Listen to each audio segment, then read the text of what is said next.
Baik, Assalamualaikum warahmatullahi wabarakatuh.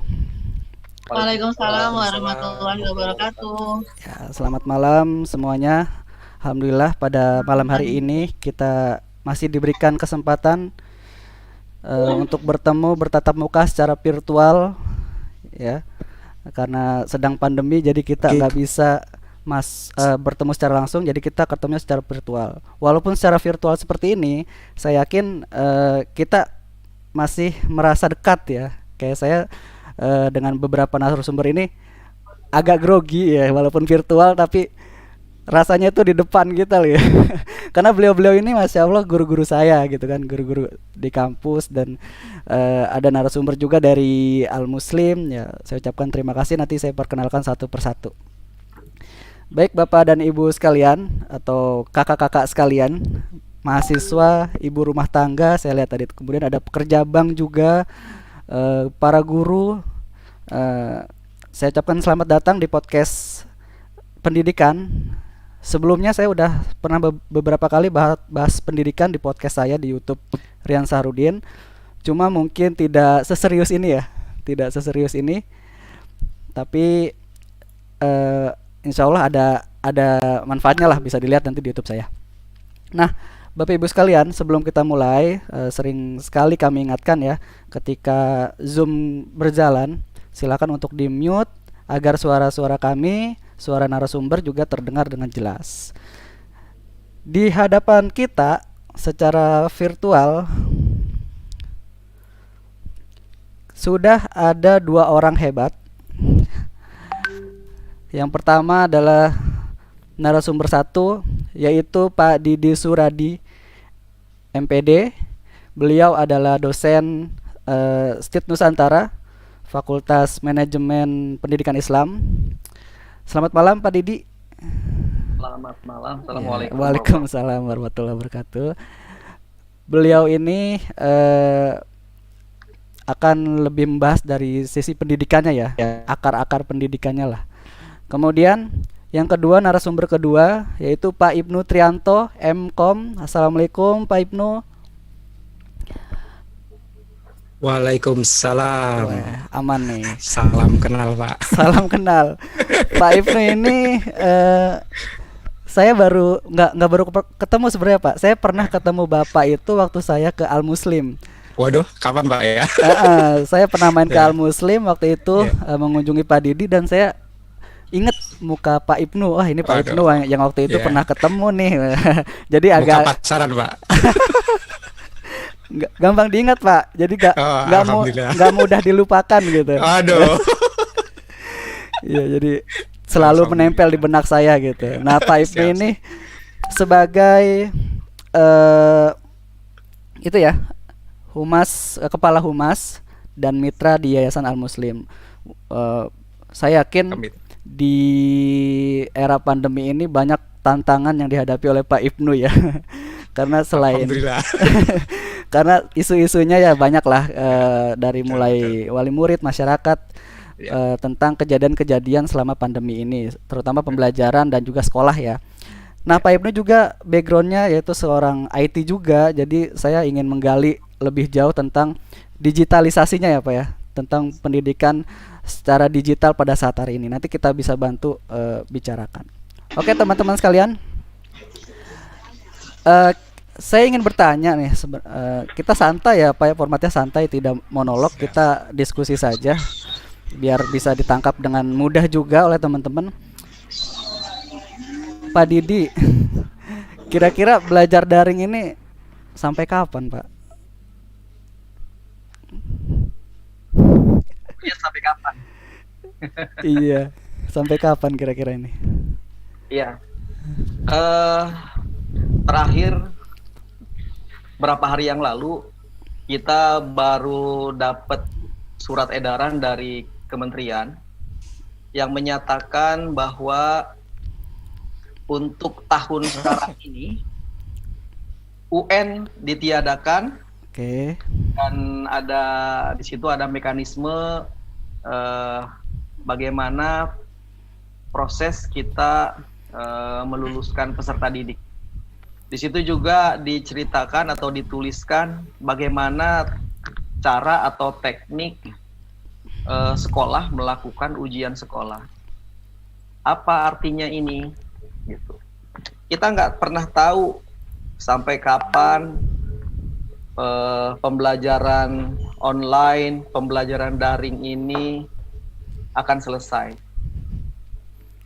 Tempo hari pernah ada SKB 4 Menteri yang menyatakan bahwa kurang lebih pada awal semester genap gitu kan akan diperlakukan atau akan dipersilakan sekolah-sekolah untuk melakukan tatap muka. Tatap muka ya Pak. Itu akhir semester 2 ya Pak? Ya, akhir enggak yang kemarin ini akhir semester 1 dan semester 1. Iya. Ya. Awal semester 2 ini sudah diperbolehkan tatap muka, syarat dan ketentuan berlaku gitu kan. Iya. Ada verifikasi dulu dari tim. Tapi itu ada syarat, tapi ternyata sekarang aja kita lihat Jawa dan Bali ini kembali ya diperpanjang PPKM-nya sampai dengan 28 Maret. Bisa dibayangkan gitu. Nah, fenomena seperti apa ini? Oke, berarti nih mohon maaf saya potong Pak ya. Berarti pemerintah juga sepertinya ya tarik ulur juga gitu Pak ya untuk kita fokus ke pendidikannya lah ya, pendidikan. Akhir semester 1 ya kita juga dapat surat edaran untuk pengajuan tatap muka ya, sampai kita nyiapkan segala macam persiapan gitu kan, protokol dan segala macam, sampai pengawas pun sudah datang ke sekolah, dan pada saat pengawas datang ke sekolah ada edaran bahwa dibatalkan seperti itu kan. Nah jadi memang sepertinya kondisinya nggak bisa ditebak ya Pak, seperti itu Pak. Ya betul seperti itu. Nah kalau kondisinya seperti ini terus gitu Pak, saya pernah dia sih kemarin kan persiapan tatap muka sampai akhirnya sampai sekarang itu nggak ada pembelajaran, sampai nunggu tatap muka aja. Nah ini gimana Pak? Bagaimana mungkin sekolah itu mengambil keputusan seperti itu? Ya, itu suatu hal yang sebetulnya tidak boleh terjadi. Pemerintah kita kasih solusi kok, gitu. Yeah. Apa yang melatar belakangi sekolah harus mengambil keputusan seperti itu? Jadi bagi saya ini sangat tidak masuk akal. Banyak cara. Kalau alasannya masalah ekonomi, masalah keterbatasan jaringan internet dan sebagainya, ada kok solusi yang lain gitu.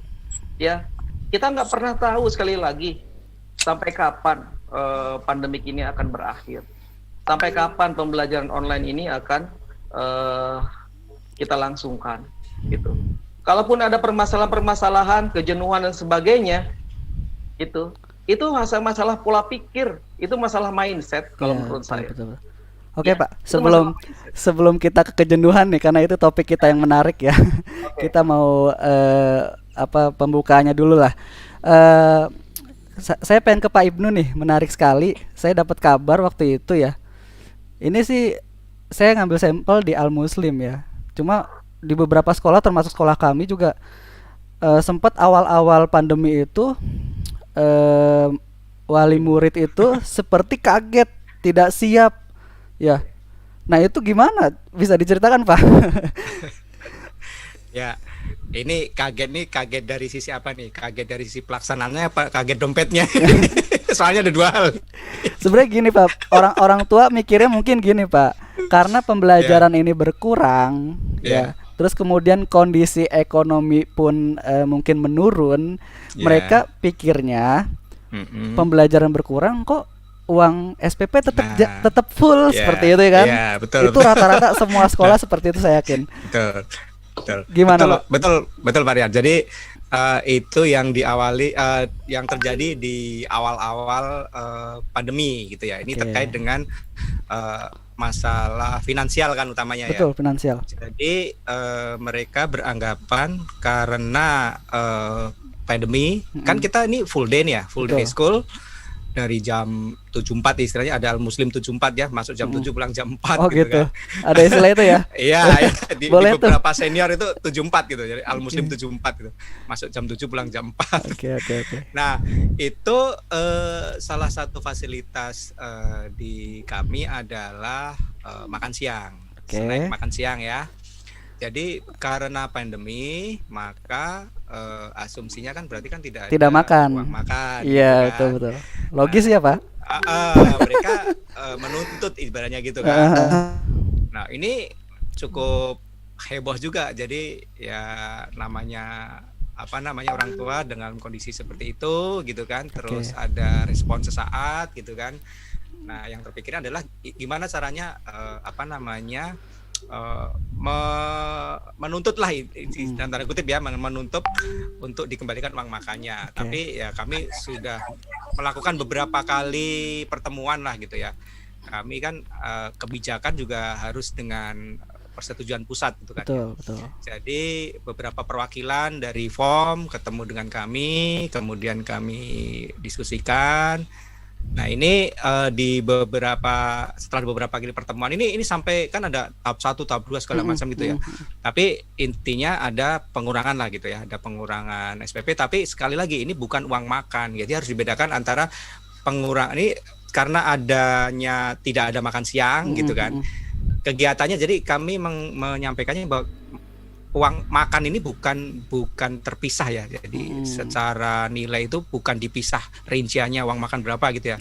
Karena uang makan itu bagian dari fasilitas kami. Karena full day itu adalah mendapatkan fasilitas makan siang gitu ya. Seperti halnya mendapat tab, mendapat akses internet, segala macam itu kan bagian dari fasilitas lah gitu kan.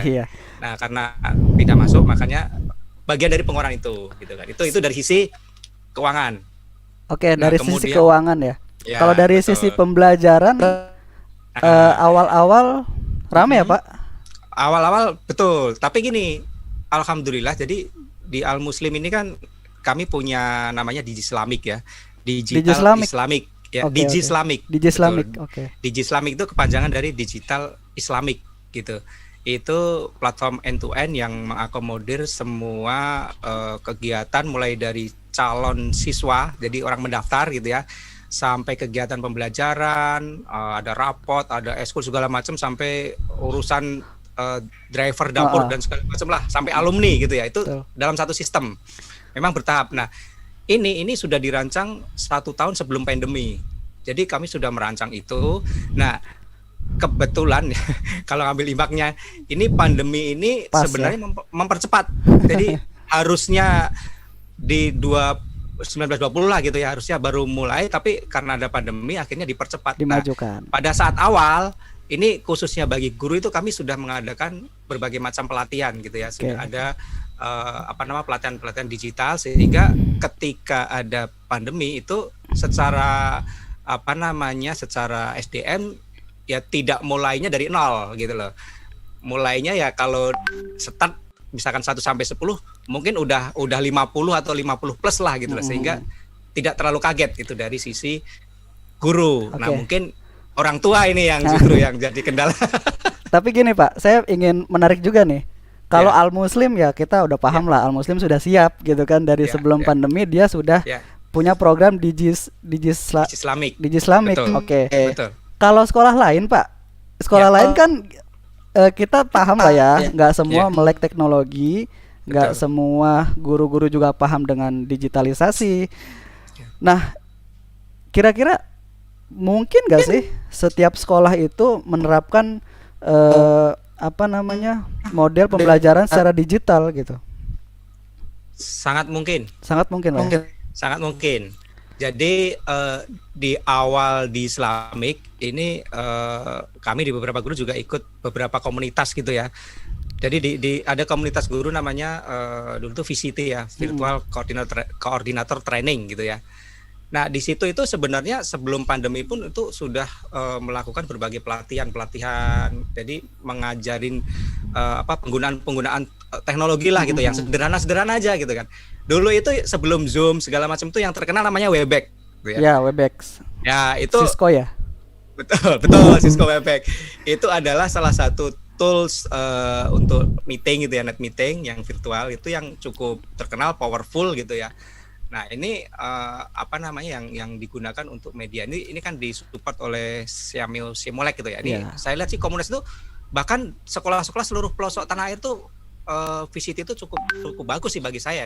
Saya sih ngelihatnya di situ, tapi saya rasa akan banyak juga sih mungkin yang di komunitas lain yang melakukan hal yang sama gitu ya. Termasuk juga kayak Google ini ya.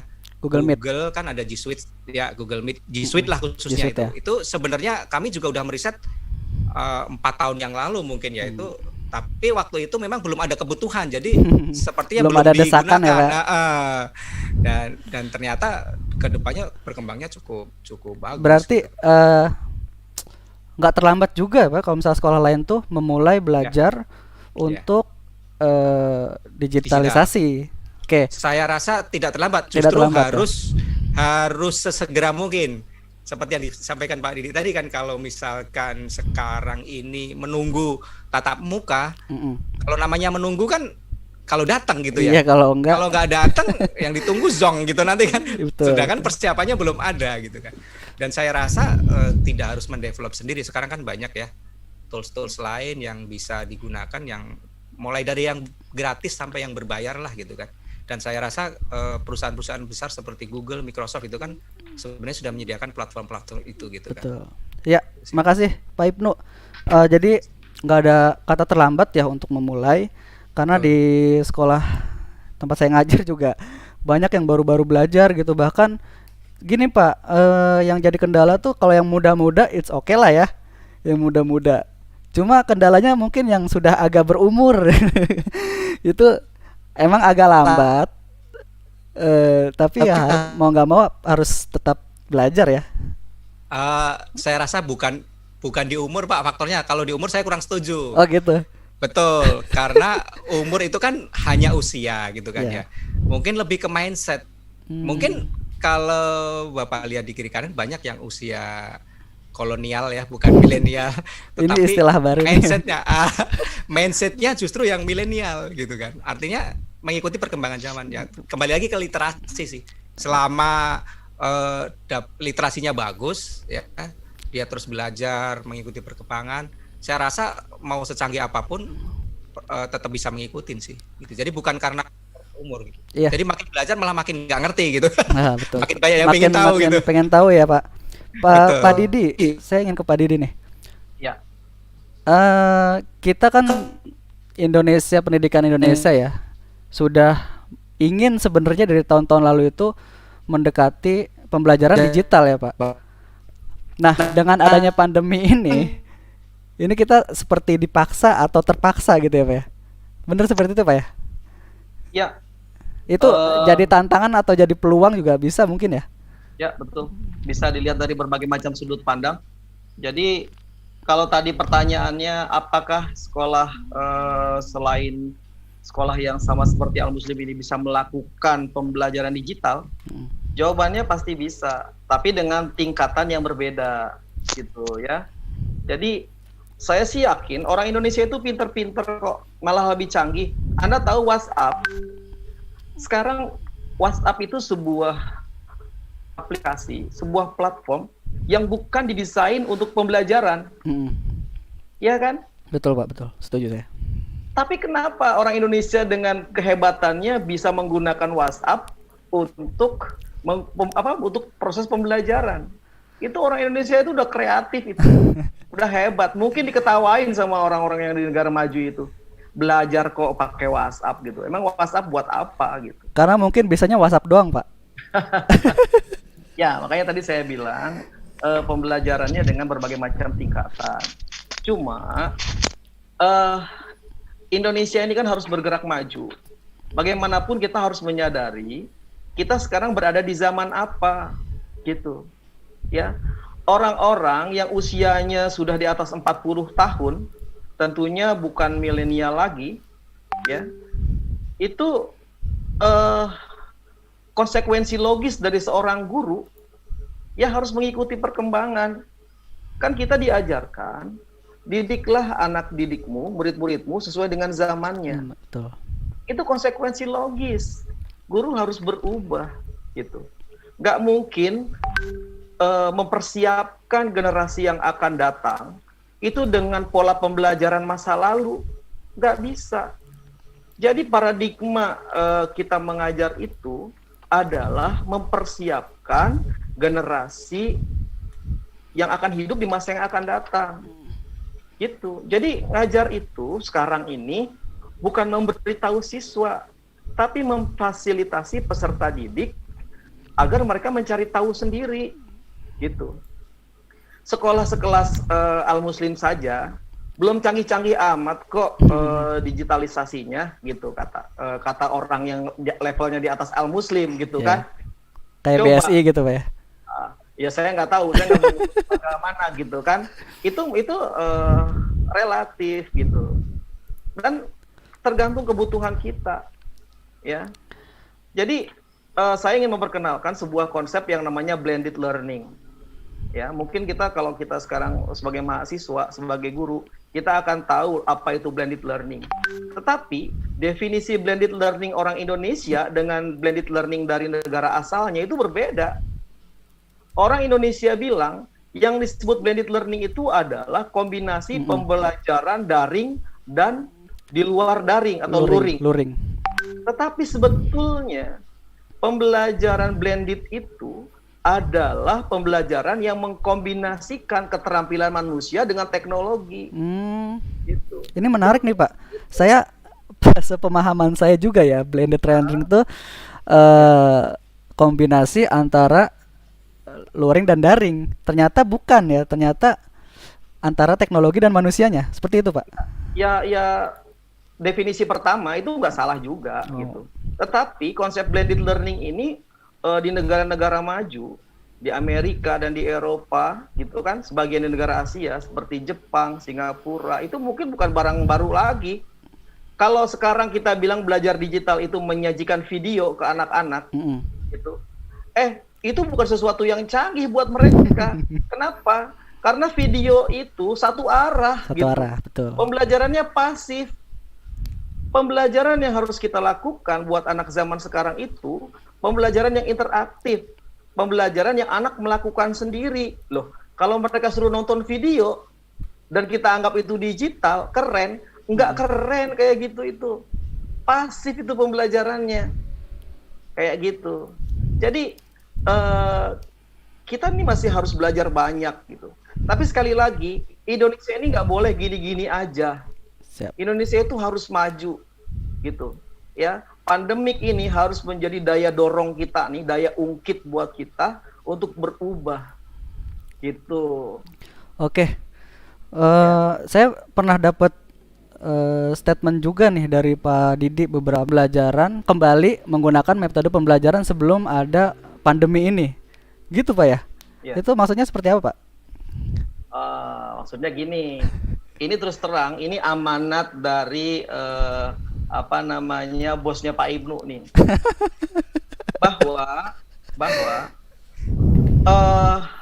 pandemik ini sesuatu yang kita alami sekarang, gitu ya. Tadi kan saya mau bercerita tentang kejenuhan segala macam, mungkin nanti Mas Rian dalami aja dengan pertanyaan-pertanyaan berikutnya. Ya. Oke, siap. Cuma bosnya Pak Ibnu tuh selalu bilang, kita ini nggak akan pernah kembali lagi pada pembelajaran sebelum pandemik.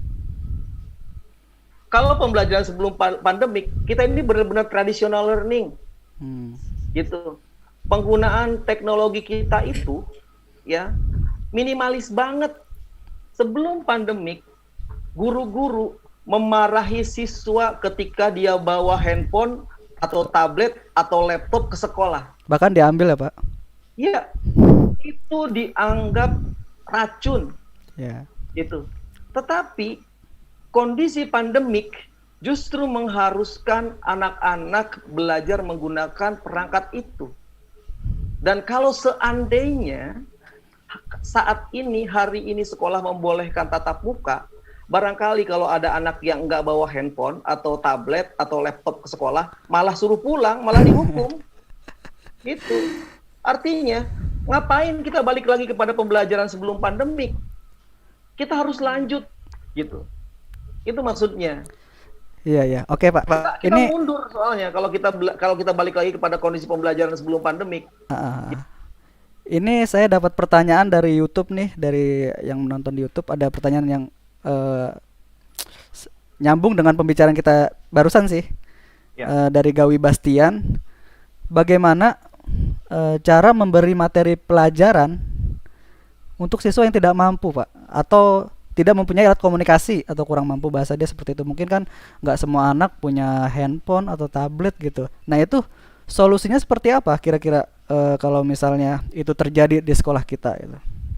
Saya mau jawab dari sudut pandang yang lain ya. Nanti dari sudut teknologi silahkan Pak Ibnu tambahkan Pak Ibnu ya. Ya, silakan Pak. Pertama, ini zaman kolaborasi ya.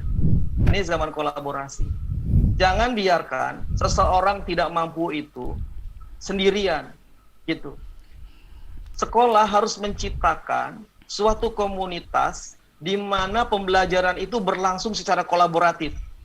Sekarang nggak ada lagi zaman Superman, orang tampil sendirian. Sekarang nggak boleh ada lagi ranking-rankingan. Ya, kalau memang guru itu bisa mengidentifikasi tentang kemampuan kepemilikan device atau apalah kemampuan-kemampuan yang lain, maka si guru harus berhasil mengkolaborasikan dengan peserta didik yang lain. Banyak cara gitu, banyak cara. Intinya, saya sangat menekankan kolaborasi. Dan guru itu benar-benar seorang fasilitator, guru itu adalah benar-benar orang yang membantu peserta didiknya untuk belajar. Itu sudut pandang saya. Ya, Pak Ibnu silakan tambahkan. Iya, Pak Ibnu, gimana tuh Pak?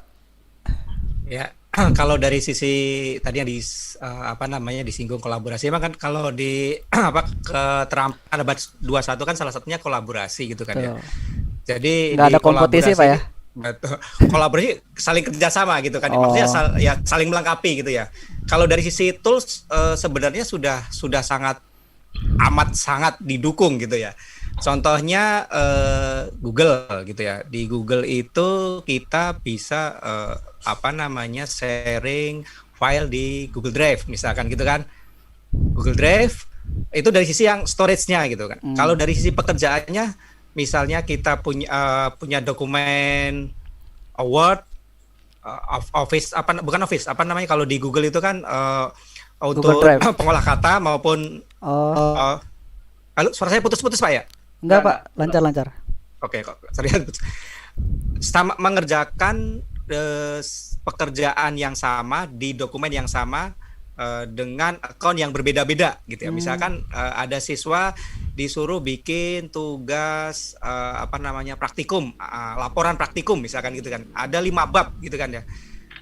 Dari masing-masing orang ini, misalkan 5 orang, si A mengerjakan bab 1, si B bab 2, si C bab 3 dan seterusnya dalam satu dokumen yang sama dikerjakan berbarengan. Itu bisa gitu. Kalau misalkan mereka di tempat yang berbeda menggunakan gadget masing-masing, bisa lah gitu. Nah, kalau misalkan tadi pertanyaannya kok nggak ada gadgetnya misalkan gitu ya. Nggak ada alatnya. Itu kan tinggal ganti akunnya saja sebenarnya gitu kan. Di gadget yang sama ganti akun yang berarti berbeda bisa. Kalau saya bisa ambil kesimpulan, berarti guru itu harus bisa mengarahkan anak-anak yang dianggap ya kurang mampu itu untuk berkolaborasi ya dengan temannya. Betul. Bisa jadi kalaupun misalkan di satu ruangan bareng-bareng nih gitu kan, kayak semacam di conference room gitu ya, itu kan bisa juga gitu kan. Jadi sebenarnya nggak ada alasan Pak ya? Iya betul. Di beberapa tempat malah saya dengar itu ada di satu, misalkan dikumpulin gitu ya, dikumpulin di satu tempat gitu kan, yang tentu saja ada protokol kesehatannya lah gitu ya. Nah itu dari sisi guru juga memudahkan lah gitu kan. Nah ini sebenarnya sempat diterapkan di unit PGTK ya di Al Muslim di awal-awal pandemi dulu, ketika belum terlalu merah lah gitu ya, masih memungkinkan. Nah itu beberapa orang tua berkumpul di salah satu tempat gitu ya, di salah satu orang tuanya. Nah mereka melakukan pembelajaran di situ. Oke. Bisa. Sebenarnya kan itu. Sedikit lagi Mas, saya tambahkan Mas. Silakan Pak. Ya. Inilah fungsinya teknologi buat kita. Saat ini materi pelajaran itu tersebar di mana-mana, ya, berserakan di mana-mana. Setuju. Guru bukan satu-satunya sumber belajar, ya. Bedakan ketika pembelajaran tatap muka di kelas. Ketika hari ini guru menjelaskan di jam ini, maka begitu pembelajaran selesai, hilang semua tuh materi yang diajarkan, ya.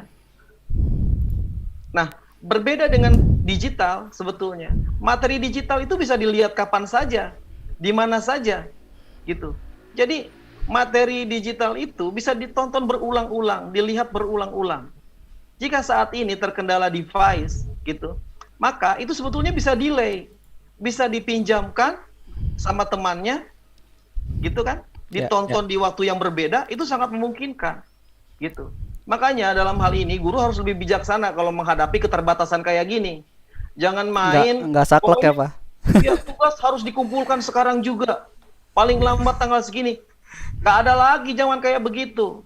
Ingat, zaman sekarang ini zaman kolaborasi. Seharusnya nggak ada lagi satu guru memberikan tugas untuk mata pelajarannya. Ya, guru matematika kasih tugas untuk matematika, bahasa Indonesia, bahasa Inggris. Enggak. Sekarang ini harus project based learning. Harus kayak begitu. Jadi dalam kondisi PJJ gini tidak terbebani oleh banyak tugas dari setiap bidang studi. Dia hanya fokus kepada satu project, di mana project itu sudah memuat beberapa kompetensi dari beberapa bidang studi.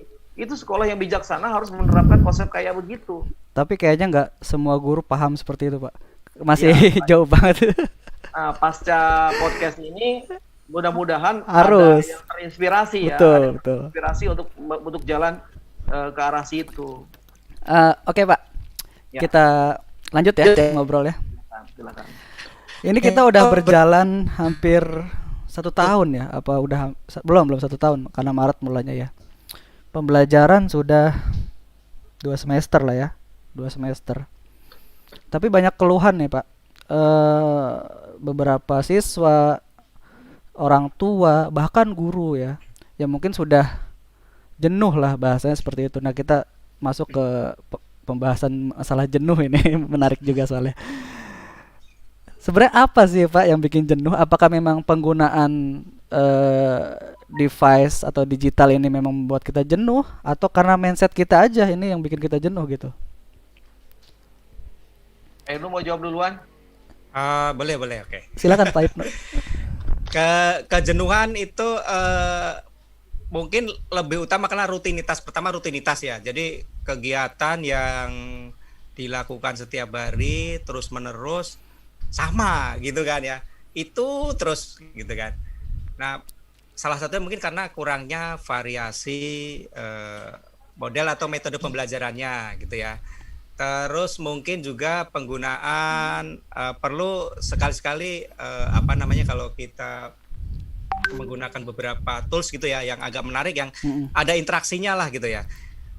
Saya lihat sih di beberapa guru itu ada menggunakan beberapa tools yang melibatkan interaksi lah gitu ya, melibatkan interaksi dengan siswa gitu ya. Dan yang yang menarik itu biasanya ada istilah gamification gitu ya. Apa tuh, Pak? Jadi pelajaran atau proses belajar tapi seolah-olah sedang bermain gitu ya. Kalau kita bermain itu kan ada unsur edik gitu ya, kecanduan gitu kan. Betul. Misalkan level 1, pengen lanjut level 2, level 3 dan seterusnya gitu kan. Ini gimana gitu kan. Jadi ada unsur ketertarikannya gitu kan. Nah, gimana caranya belajar itu dibuat edik, dibuat kecanduan gitu, kayak main game gitu kan. Nah, sehingga di beberapa aplikasi gitu ya, itu software banyak lah yang gratisan gitu, yang kita seolah-olah sedang bermain game gitu kan. Nanti berkelompok, kolaborasinya gitu ya. Nanti berkelompok, misalkan ada kuis gitu ya. Nanti kelompok A, kelompok B gitu kan. Terus nanti masing-masing kelompok yang duluan selesai nanti berbentuk utuh sebuah objek, misalkan monster, misalnya bentuk orang atau apa gitu kan. Nah, itu menarik bagi siswa, itu sangat menarik. Nah, jadi saya rasa sih kalau dari sisi penyebab tadi rutinitas yang monoton gitu ya. Nah, kalau misalkan solusinya ya mungkin menggunakan beberapa tools yang menarik. Selain itu juga cara penyampaian gurunya gitu ya. Mm-mm. Kalau sekarang belajar digital itu konsep digitalnya ini harus definisinya apa dulu nih? Apakah misalkan ada guru yang menulis di papan tulis terus kameranya diarahkan ke gurunya gitu, apakah itu disebut digital gitu? Jadi ibaratnya belajar seperti biasa di kelas tapi hanya disorot kamera gitu kan, ditinggal tidur nanti sama Iya. siswanya. Harusnya seperti apa, Pak? Yang dimaksud belajar digital itu seperti apa sih? Kalaupun menulis di papan tulis kan ada whiteboard gitu yang digital gitu kan, ada gitu ya, interaksi gitu kan. Kemudian dengan materi-materi yang lebih interaktif, mungkin dengan membuat video gitu kan. Tadi kalau disampaikan Pak Didik, materi-materi di internet bertebaran itu kan banyak lah sebenarnya materi-materi yang menarik ya, yang bisa dimanfaatkan oleh guru-guru. Mau yang berbayar sampai yang gratis sampai berbayar pun sangat banyak lah gitu ya. Gimana nih Itu, Pak Didik? Memecahkan kejenuhan kita ini di dalam pembelajaran. Dan kira-kira apa sih penyebabnya gitu kan? Ya, baik. Terima kasih Mas. Tadi juga di chat ini ada pertanyaan tentang respon gitu ya. Kemudian minat siswa dan sebagainya ya. Betul. Ini juga ada pertanyaan-pertanyaan seperti itu di chat. Nah, sebetulnya di balik dari berbagai kelebihan dari pembelajaran digital, ini juga tersimpan beberapa kekurangan atau kendala-kendala ya. Kita tidak akan berbicara tentang kendala-kendalanya. Kita berbicara dari sudut pandang solusinya, bukan pada permasalahannya, gitu. Ya, itu dulu kata kuncinya. Bagaimanapun peran teknologi tidak bisa menggantikan peran guru, seperti itu, ya. Jadi lihat dari sudut pandang yang lain, gitu. Dari sudut pandang yang lain, apakah pembelajaran yang dilakukan setiap guru itu bisa menarik minat siswa, walaupun guru itu sudah mencoba berbagai macam metode pendekatan media bla bla bla, belum tentu juga bisa menarik minat siswa kalau mindset siswa itu beda gitu. Bagaimanapun pembelajaran itu harus bermula dari kebutuhan siswa. Setiap orang, setiap peserta didik maupun orang tua itu punya ekspektasi masing-masing kok, gitu. Mereka punya harapan masing-masing. Secanggih apapun guru menerapkan metode atau pendekatan pembelajaran dengan media yang unik-unik gitu, belum tentu pada sebagian lain membuat orang itu berminat. Ini masalah mindset. Saya ambil contoh lain misalnya. Orang tua pengen banget nih tatap muka pembelajaran, ya, pengen banget tatap muka, gitu. Udah jenuh katanya dengan pembelajaran online kayak gini, PJJ kayak begini itu, udah bosen gitu, ya. Ini masalah mindset sekali lagi. Orang kondisinya begini kok, lagi pandemi begini kok, udah jelas-jelas ada larangan tatap muka kok, gitu. Ini malah pengen tatap muka gitu.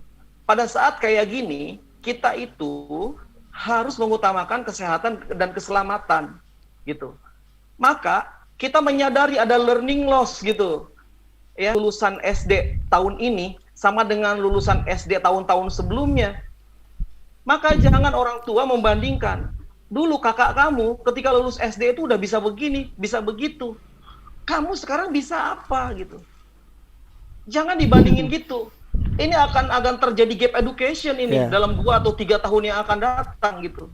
Sekarang aja kurikulum kita itu harus dibuat kurikulum yang baru. Harus ada kurikulum yang disesuaikan dengan kondisi pandemi kayak begini. Rubah dong mindsetnya. Kondisinya pandemi. Sekali lagi, jangan mengharapkan anak SMK misalnya. Ada beberapa anak SMK yang saat ini sedang magang di beberapa perusahaan. Anak TKJ misalnya. Dulu sebelum terjadi pandemik, ketika tatap muka gitu, dari sekolah yang sama, di perusahaan yang sama, itu udah bisa merangkai jaringan, bisa ini, bisa itu gitu. Tapi begitu anak-anak sekarang dari sekolah yang sama di perusahaan yang sama magang, kok beda. Kamu belum bisa sih gitu. Iyalah, orang nggak terlalu tinggi ekspektasinya gitu. kurikulum kita, silabus kita itu harus dirampingkan sekarang ini. Ya. Kalau seorang guru matematika ketika masa normal ada 10 kompetensi dasar misalnya dalam satu semester ganjil gitu, maka dalam kondisi pandemik ini jangan paksakan 10-10-nya. Gak mungkin. Bukan cuma di Indonesia masalah learning loss itu. Masalah gap in education itu bukan masalah di Indonesia, itu di seluruh dunia gitu. Jadi itu yang harus kita pertimbangkan di sini. Sekali lagi rubah mindset-nya gitu. Yuk kita sama-sama berjalan dengan kondisi yang kayak begini. Kayak gitu. Berarti ibaratnya gini Pak ya, kalau misalnya kita pembelajaran secara normal itu nilainya 10, jangan diharapkan ketika daring itu kita dapat nilai 10 juga gitu ya. Tapi tidak menutup kemungkinan jangan sampai juga kita malah nggak dapat nilai sama sekali gitu kan. Kita berusaha semaksimal mungkin bagaimana nilai itu tetap dapat. Ya walau dapat 7, 8, walaupun nggak bisa seperti pada saat tatap muka seperti itu Pak ya. Angka 10-nya tetap bisa. Oh bisa, tetap bisa. Tetap bisa angka 10-nya. Tetapi 10 yang dulu dengan 10 yang sekarang beda. Kalau dulu 10 itu memenuhi 10 indikator, sekarang angka 10 mungkin hanya memenuhi 5 indikator. Seperti itu. Oke Pak, apa mungkin seperti ini juga kejenuhan ini karena yang saya lihat ya, kondisi sekarang ini banyak sekali guru-guru itu hanya memberikan tugas gitu Pak. Apakah hanya tugas itu yang membuat anak jenuh, sedangkan kita dulu pernah belajar di sekolah-sekolah di luar negeri ya, di negara maju itu katanya nggak ada PR loh.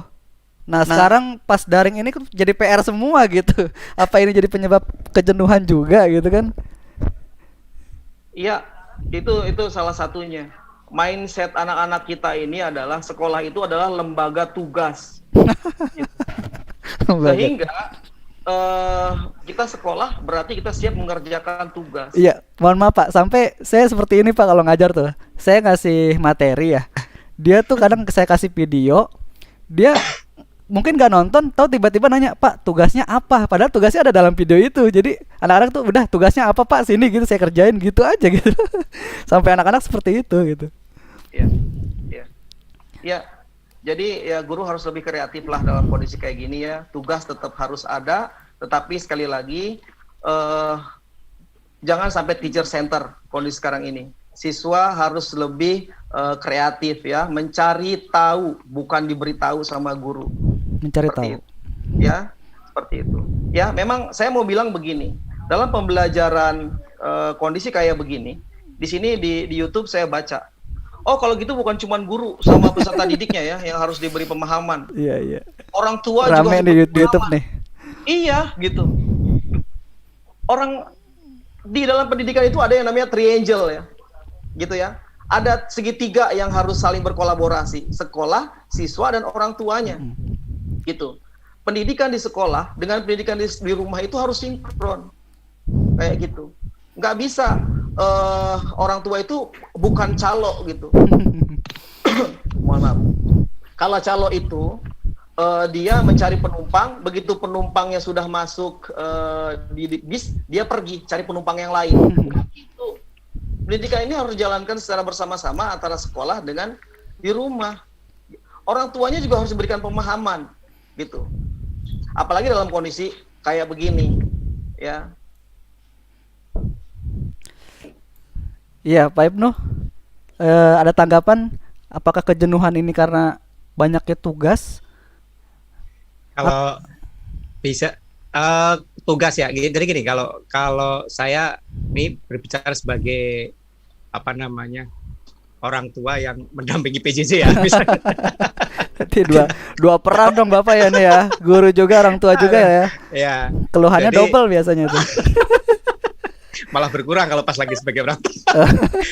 Jadi gini, ada kekhawatiran di pasangan kita gitu ya, ketika anak kita ikut PJJ gitu kan.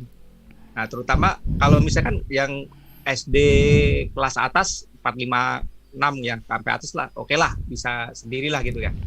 Nah, ini bisa dibayangkan kalau yang 1, 2, 3 atau bahkan yang PGTK yang TK, gitu kan. iya betul Nah, Pak. itu Aduh, PR bisa banget dibayangkan itu, nih. Nah, atau mungkin di sini ada Bapak Ibu guru yang PGTK gitu ya, yang PAUD gitu ya. Ini bisa dibayangkan bagaimana mengajar jarak jauh anak umur di bawah 5 tahun gitu ya. 4-5 gitu kan, 6 tahun gitu ya. Itu daya tahannya paling 5 menit diem di depan handphone gitu ya. Udah gitu lari sana lari Betul. sini gitu kan. Itu sebenarnya salah satu faktor stres orang tua mungkin itu juga. Jadi mengkondisikan putra-putrinya ketika PJJ gitu ya.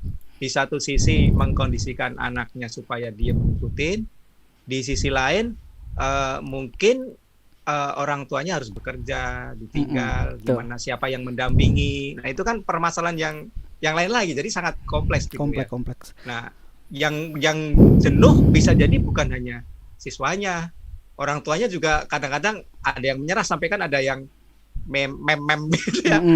Udah cukup jadi buku gurunya cukup sekali ya, nggak mau lagi. Itu kan banyak yang beredar gitu ya. Iya. Nah, itu bahkan karena nyerah lah gitu ya, betul, nyerah gitu kan. Betul Pak, banyak nggak banyak sih, ada beberapa orang tua juga yang curhat ya, maksudnya dia kan memang pedagang gitu ya Pak. Pedagang kan dua-duanya terus bekerja gitu. Betul. Sampai bilang ke saya, Pak bisa nggak ngelesin anak saya gitu kan. Pelajaran apa Bu? Semuanya Pak. Itu kalau di Al Muslim ada orang calon orang tua yang menanyakan, awalnya sih mau masuk PG gitu ya, tapi begitu tanya pembelajarannya gimana, masih PJJ ya gitu kan. Ya sementara ini sebenarnya secara infrastruktur kami siap gitu kan, infrastruktur siap, protokol siap gitu, tapi kan kuncinya kan ada di pemerintah gitu ya. Kalau pemerintah belum mengizinkan kan belum boleh gitu kan. Nah, begitu disampaikan begitu, balik nanya, kalau privat ada nggak ya, bisa nggak ya gitu.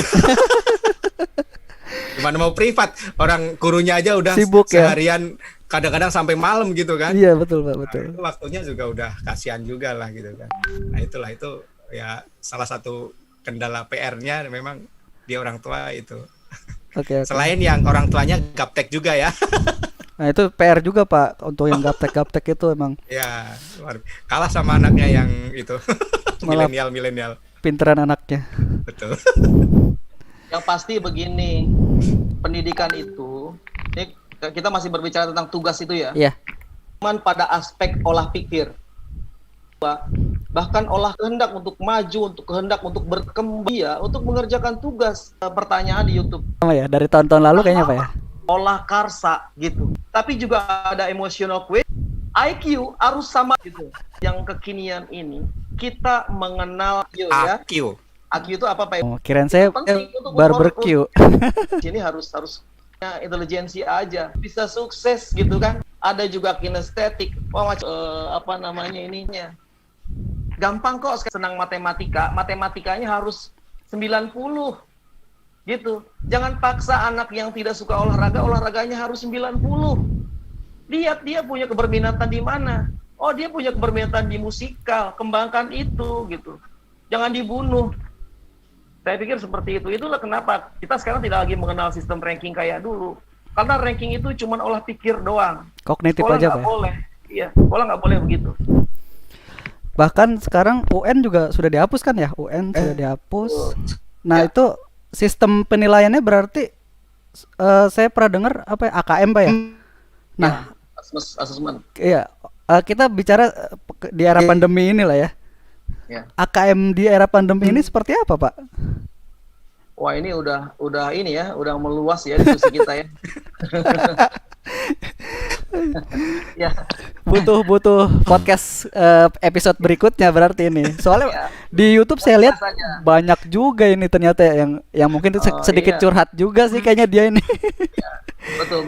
Gawi Bastian ini yang di YouTube nih, ini dia guru SMK kawan saya Pak. Oke. I know. Iya. Baik, kebanyakan kita ini belum optimal dalam memaksimalkan fungsi berpikir. guru-guru kita juga selalu membuat soal-soal itu yang lower thinking ya. Nggak ada atau jarang sekali lah guru-guru kita itu yang membuat soal itu yang penerapan, yang kontekstual gitu. Ya, yang higher order thinking skill itu jarang banget gitu. Yang seperti itu. Inilah makanya kita sedikit merombak nih pembelajaran ini. Yang dinilai sekarang bukan individunya.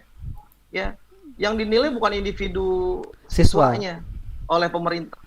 Ya, tetapi kita lihat ini bagaimana sekolah ini mengembangkan pola pembelajarannya, gitu. Sekolahnya dinilai, kita survei karakternya, gitu. Ya, jadi seperti itulah. Nanti ini kalau untuk masalah ini kayaknya di lain kesempatan kita bahas. Nah, masih banyak pertanyaan-pertanyaan juga. Sebagian sudah dijawab. Di sini kan peserta ini juga mungkin ada kalimat-kalimat pamungkas lah. Mulanya sebenarnya efektif apa tidak gitu, Pak? Yang tua. PJJ di mana gitu kan, itu kan sudah keharusan gitu ya. Jadi apa yang sudah di masing-masing sekolahnya, kalau maksimalkan sebaik bisa sampai sesuai unit itu melaporkan, dan itu dievaluasi setelah apapun, insya Allah itu mencoba mencari lakukan yang PJJ ini kami perbaiki setiap saat gitu kan, termasuk adanya di Islamik. Di Islamik ini juga untuk kedepannya kami tidak pernah berpikir bahwa pandemik selesai kembali tatap muka gitu kan. Itu normal, itu udah siap seperti semula, itu udah wajar lah. Nggak perlu dipersiapkan kalau itu ya Pak ya. Udah nggak perlu disiapkan lagi. Nah sekarang kita berpikir bagaimana seandainya ini tahun depan lagi ada lagi, kemudian setelah ada pun kan nggak normal lagi gitu kan. Betul. New normal itu kan kalau kita ke depan ini yang proses-proses ini atau kegiatan belajar mengajar yang di masa pandemi ini justru menjadi kesempatan kami untuk terus berkembang, untuk berinovasi. Ya betul. Jadi sebenarnya di luar negeri udah umum lah gitu ya. Nah tapi itu adalah visi kami itu. Jadi tetap mengembangkan Digi Islamik itu ke arah cyber school, termasuk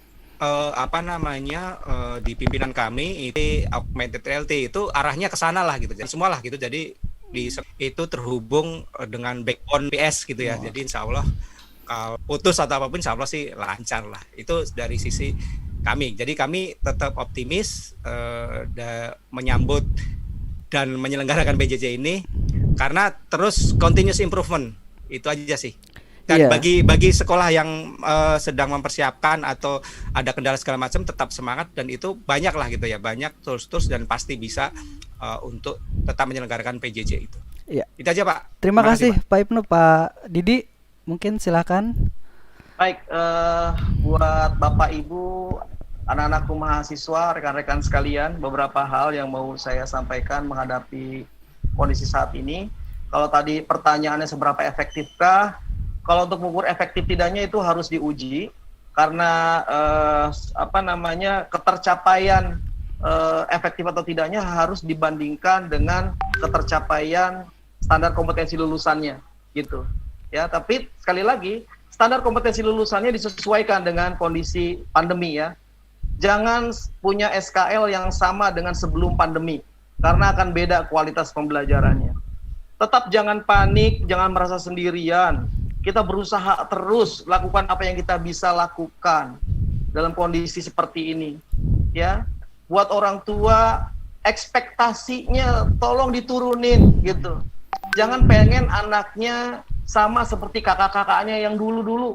Jangan, nggak mungkin gitu. Dan jangan pengen datang ke sekolahan dulu. Kita masih kondisi pandemik. Ya, ekspektasinya rubah mindsetnya. Sekali lagi rubah mindsetnya. Buat sekolah-sekolah atau guru-guru yang kondisinya masih banyak kekurangan dari sisi teknologi gitu ya, cari mitra gitu, cari mitra. Saya pikir Al-Muslim maulah dijadikan tempat belajar gitu, dijadikan tempat berkolaborasi. Saya pikir Al-Muslim terbuka gitu. Jadi kalau di sini ada teman-teman yang merasa punya keterbatasan, jangan malu untuk bertanya, jangan malu untuk belajar. Saya yakin Al-Muslim bisa jadi mitra ya Pak Ibnu ya, mudah-mudahan. Siap. Bisa jadi, datang kapan aja, nanti dengan janjian ya. Oh iya Pak Didi, mungkin bisa diinformasikan kita punya DigiHub ya, Digital Hub, nanti bisa tempatnya kita berkolaborasi. Di situ ada digital class ya, digital training center, digital studio, itu tempat kita berkolaborasi dengan mitra-mitra kita dari manapun. Baik, nanti silakan hubungi Pak Ibnu saja buat teman-teman yang ada di sini. Ini mobil khusus nih yang di sini mau belajar tentang teknologi pembelajaran.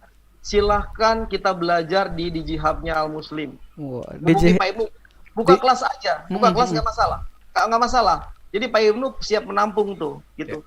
Cari mitra dan jangan lupa untuk berkomunitas.